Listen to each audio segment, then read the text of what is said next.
সচিবালয়ে আছেন আমাদের আরেক সহকর্মী আরিফুর রহমান সবুজ। আমরা তার সঙ্গে একটু যুক্ত হচ্ছি। সবুজ, নতুন সরকারের মন্ত্রিসভাকে বরণ করে নেবার জন্য কতটুকু প্রস্তুত আপনি দেখছেন, এ বিষয়ে একটু বিস্তারিত জানতে চাই।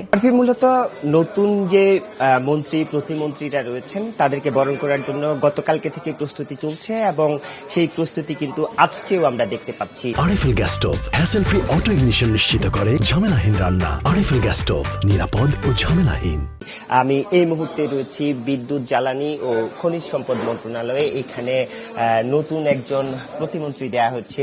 কিছুক্ষণ আগে তার যে নেমপ্লেট, সেই নেমপ্লেটটি লাগানো হয়েছে এবং তার যে দপ্তরটি, অর্থাৎ তিনি যেই রুমে বসবেন সেই রুমগুলো প্রস্তুত করা হচ্ছে। এবং এই যেহেতু গতকালকে পর্যন্ত অন্তর্বর্তীকালীন সরকারের যে উপদেষ্টারা তাদের দপ্তর এই জায়গাগুলোতে ছিল, সেই কারণে মূলত এই বিষয়গুলো দপ্তরগুলো রেডি করতে, অর্থাৎ নতুন মন্ত্রীদের জন্য দপ্তরগুলো রেডি করতে কিছুটা সময় লেগেছে। কালকে যেই কাজগুলো করার সেই কাজগুলো তারা করেছেন। আজকে মূলত যেহেতু দপ্তর বন্টন একেবারে শেষ মুহূর্তে হয়েছে, অর্থাৎ প্রতিমন্ত্রী যারা রয়েছেন তাদের দপ্তরের ভাগটি শেষ দিকে বিকেলের পরে জানা গেছে। সেই কারণে আজকে নেমপ্লেটগুলো রেডি করে এখন যার যার যে দপ্তর, সেই দপ্তরগুলোতে মূলত এই নেমপ্লেটগুলো লাগানো হয়েছে।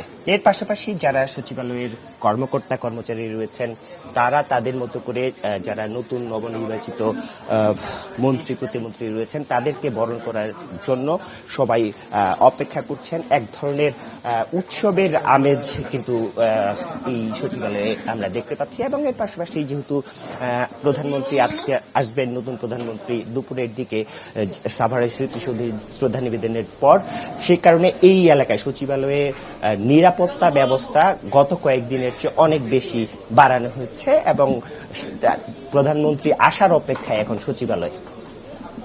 জি সবুজ, আমরা শুনছিলাম। আপনাকে ধন্যবাদ আমাদের সঙ্গে যুক্ত হবার জন্য।